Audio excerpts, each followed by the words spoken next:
ಬೆಂಗಳೂರಲ್ಲಿ ಮಳೆಯಿಂದ ಜನರಿಗೆ ಕ್ಷಣ ಕ್ಷಣಕ್ಕೂ ಆತಂಕ ಎದುರಾಗ್ತಾ ಇದೆ. ನಾಗರಬಾವಿಯ 2ನೇ ಹಂತದಲ್ಲಿ ಮರ ಬೀಳುವ ಭೀತಿ ಎದುರಾಗಿದ್ದು, ಮಹಾತ್ಮ ಗಾಂಧಿ ಪಾರ್ಕ್ ಬಳಿ ಮರ ಬಿದ್ದಿದೆ. ಈಗಾಗಲೇ ಟ್ರಾನ್ಸ್ಫಾರ್ಮರ್ ಮೇಲೆ ಮರ ಬಿದ್ದಿದ್ದು, ಬಿದ್ದ ಮರದ ಕೆಳಗಡೆ ಖಾಲಿ ಇರುವ ಜಾಗದಲ್ಲಿ ಜನ ಓಡಾಟ ನಡೆಸ್ತಾ ಇರೋದು ಆತಂಕಕ್ಕೆ ಕಾರಣವಾಗಿದೆ. ಯಾಕಂದ್ರೆ ಇಲ್ಲಿ ಯಾವ ಕ್ಷಣದಲ್ಲಿ ಬೇಕಾದರೂ ಮರ ಪೂರ್ತಿ ಬೀಳಬಹುದು ಅನ್ನುವಂತಹ ಆತಂಕ ಎದುರಾಗ್ತಾ ಇದೆ.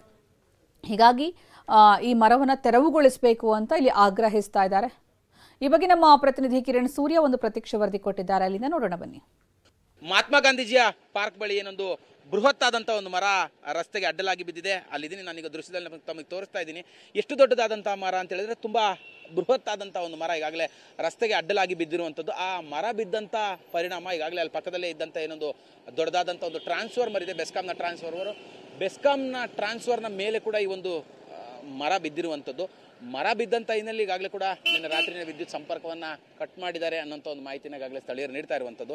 ಈ ಮರ ಬಿದ್ದು ಏನೊಂದು ಗ್ಯಾಪ್ ಇದೆ, ಒಂದು 4 ರಿಂದ 5 ಅಡಿಯಷ್ಟು, ಈ ಒಂದು ಗ್ಯಾಪ್ನಲ್ಲೇ ಬೈಕ್ ಸವಾರರು ತಮ್ಮ ಮಕ್ಕಳನ್ನ ಕರ್ಕೊಂಡು ಓಡಾಡ್ತಿರುವಂಥದ್ದು. ಅಂದರೆ ಯಾವಾಗ ಈ ಬುಡ ಸಮೇತ ಬಿದ್ದಿರುವಾದಂಥ ಮರ ಸಂಪೂರ್ಣವಾಗಿ ನೆಲಕ್ಕೆ ಬೀಳುತ್ತಾ ಗೊತ್ತಿಲ್ಲ, ಆದರೂ ಕೂಡ ಇವರು ಈ ಪ್ರಾಣವನ್ನು ಕೈಯಲ್ಲೇ ಹಿಡಿದು ಸಾಹಸವನ್ನು ಮಾಡ್ತಿರುವಂಥದ್ದು. ಅಂದರೆ ಪಕ್ಕದ ರಸ್ತೆಯಿಂದ ಸುತ್ಕೊಂಡು ಬರಬೇಕು ಅನ್ನೋಂಥ ಒಂದು ಕಾರಣಕ್ಕಾಗಿ ಬೈಕ್ ಸವಾರರು ಈ ಒಂದು ಡೆಡ್ಲಿ ಆದಂಥ ಒಂದು ಪರಿಸ್ಥಿತಿ ಏನಿದೆ, ಆ ಒಂದು ಪರಿಸ್ಥಿತಿಯಲ್ಲೇ ತಾವು ಓಡಾಡ್ಲಿಕ್ಕೆ ಮುಂದಾಗ್ತಿರುವಂಥದ್ದು. ಸಾಕಷ್ಟು ನಿವಾಸಿಗಳು ಕೂಡ ಹೇಳ್ತಾ ಇರುವಂಥದ್ದು, ಇಲ್ಲಿ ಓಡಾಡಬೇಡಿ, ಆ ಕಡೆಯಿಂದ ಓಡಾಡಿ, ಇಲ್ಲ ಪಕ್ಕದ ರಸ್ತೆಯಿಂದ ಓಡಾಡಿ ಅಂತ. ಆದರೂ ಕೂಡ ಯಾರೂ ಮಾತನ್ನ ಕೇಳಲಿಕ್ಕೆ ರೆಡಿ ಇಲ್ಲ. ಕಾರಣ ಏನಂತ ಹೇಳಿದ್ರೆ ಅವರವರು ಕಚೇರಿಗಳಿಗೆ ಹೋಗಬೇಕು, ಮಕ್ಕಳನ್ನ ಶಾಲಾ ಕಾಲೇಜುಗಳಿಗೆ ಕರ್ಕೊಂಡು ಹೋಗಬೇಕು ಅನ್ನೋಂಥ ಒಂದು ಪರಿಸ್ಥಿತಿ. ಆದರೆ ಶಾಲಾ ಕಾಲೇಜುಗಳಿಗೆ ಕರ್ಕೊಂಡು ಹೋಗಬೇಕು, ಕಚೇರಿಗೆ ಹೋಗಬೇಕು ಅಂತೇಳಿ ತಮ್ಮ ಪ್ರಾಣವನ್ನು ಒತ್ತೆ ಇಟ್ಟು ಇಷ್ಟು ಡೆಡ್ಲಿ ಆದಂಥ ಭಯಾನಕವಾದಂಥ ಒಂದು ಪರಿಸ್ಥಿತಿ ಇದ್ರೂ ಕೂಡ ಓಡಾಡುವಂಥದ್ದು ಎಷ್ಟು ಸರಿ ಅನ್ನೋಂಥ ಒಂದು ಮಾತುಗಳನ್ನು ಈಗಾಗಲೇ ನಿವಾಸಿಗಳು ಹೇಳ್ತಾ ಇರುವಂಥದ್ದು. ಮರ ಕೂಡ ಸಾಕಷ್ಟು ದೊಡ್ಡದಾಗಿದೆ, ಬಿದ್ದರೆ ಯಾರ್ದಾರು ತಲೆ ಮೇಲೆ ಖಂಡಿತವಾಗ್ಲೂ ಕೂಡ ಪ್ರಾಣ ಕಳೆದುಕೊಳ್ತಾರೆ ಅನ್ನೋಂಥ ಒಂದು ಮಾತುಗಳನ್ನ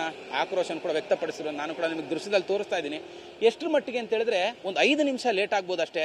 ನೋಡಿ, ಸಣ್ಣ ಮಕ್ಕಳನ್ನು ಕೂಡ ಕರ್ಕೊಂಡು ಈ ಒಂದು ಡೆಡ್ಲಿ ಆದಂಥ ಒಂದು ಮರದ ಕೆಳಗೆ ಈ ನಿವಾಸಿಗಳು ಬೈಕ್ ಸವಾರು ಓಡಾಡ್ಲಿಕ್ಕೆ ಮುಂದಾಗ್ತಿದ್ದಾರೆ. ಒಂದು ರಸ್ತೆನೋ 2 ರಸ್ತೆನೋ ಸ್ವಲ್ಪ ಸುತ್ತ ಹಾಕಿದ್ರೆ ತಾವು ಸೇಫಾಗಿ ಓಡಾಡ್ಬೋದು. ಆದರೂ ಕೂಡ ನಿವಾಸಿಗಳು ತುಂಬ ನಿರ್ಲಕ್ಷ್ಯದಿಂದ ಈ ಒಂದು ಮರದ ಕೆಳಗೆ ಓಡಾಡ್ಲಿಕ್ಕೆ ಮುಂದಾಗ್ತಿದ್ದಾರೆ. ಆದಷ್ಟು ಬೇಗ BBMP ಅಧಿಕಾರಿಗಳು ಈ ಒಂದು ಮರವನ್ನು ತೆರವು ಮಾಡಬೇಕು. ಇಲ್ಲ ಅಂತ ಹೇಳಿದ್ರೆ ಯಾರಾದರೂ ಅಮಾಯಕರು ವಾಹನದಲ್ಲಿ ಓಡಾಡುವಂಥವ್ರು ಇಲ್ಲ ನಡ್ಕೊಂಡು ಹೋಗುವಂಥವ್ರು ನಿಜವಾಗ್ಲೂ ಪ್ರಾಣವನ್ನು ಕಳೆದುಕೊಳ್ತಾರೆ. ಕಾರಣ ಏನಂತ ಹೇಳಿದ್ರೆ ಈಗಾಗಲೇ ಸಾಕಷ್ಟು ಬಾರಿ ಇಂಥ ಒಂದು ಮರಗಳು ಬಿದ್ದಂಥ ಸಂದರ್ಭದಲ್ಲಿ ಮರದ ಕೆಳಗೆ ಓಡಾಡುತ್ತಿದ್ದಂಥವ್ರು, ವಾಹನ ಚಲಿಸ್ತಿದ್ದಂಥವರ ಪ್ರಾಣ ಹೋಗಿರುವಂಥದ್ದು ಸಾಕಷ್ಟು ಕಡೆ ಉದಾಹರಣೆಗಳು ಕೂಡ ಇರುವಂಥದ್ದು. ಕ್ಯಾಮ್ರಾ ಪರ್ಸನ್ ರವಿ ಜೊತೆ ಕಿರಣ್ ಸೂರ್ಯ, TV9 ಬೆಂಗಳೂರು. ಆನೇಕಲ್ನಲ್ಲಿ ಭಾರೀ ಮಳೆಯಿಂದ ಅವಾಂತರವೇ ಸೃಷ್ಟಿಯಾಗಿದೆ. ಬೃಹತ್ ಗಾತ್ರದ ಮರ ಬಿದ್ದು 2 ಕಾರುಗಳು ಜಖಂಗೊಂಡಿದ್ದು, ಆನೇಕಲ್ ತಾಲೂಕಿನ ಬಿದರಕೆರೆಯಲ್ಲಿ ಘಟನೆ ನಡೆದಿದೆ. ಬೆಂಗಳೂರು ಹೊರವಲಯ ಆನೇಕಲ್ನ ಬಿದರಕೆರೆ ಮನೆಯ ಮುಂದೆ ನಿಲ್ಲಿಸಿದಂತಹ ಕಾರುಗಳು ನಜ್ಜುಗುಜ್ಜಾಗಿದ್ದು, ಭಾರೀ ಮಳೆ ಹಾಗೂ ಗಾಳಿಯಿಂದಾಗಿ ಮರ ನೆಲಕ್ಕುರುಳಿದೆ.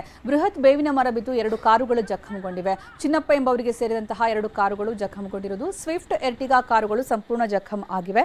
ಘಟನೆಯಿಂದ ಯಾವುದೇ ಪ್ರಾಣ ಹಾನಿ ಸಂಭವಿಸಿಲ್ಲ. ಕ್ರೇನ್ ಮೂಲಕ ಬೃಹತ್ ಗಾತ್ರದ ಮರ ತೆರವುಗೊಳಿಸಲಾಗುತ್ತಿದೆ.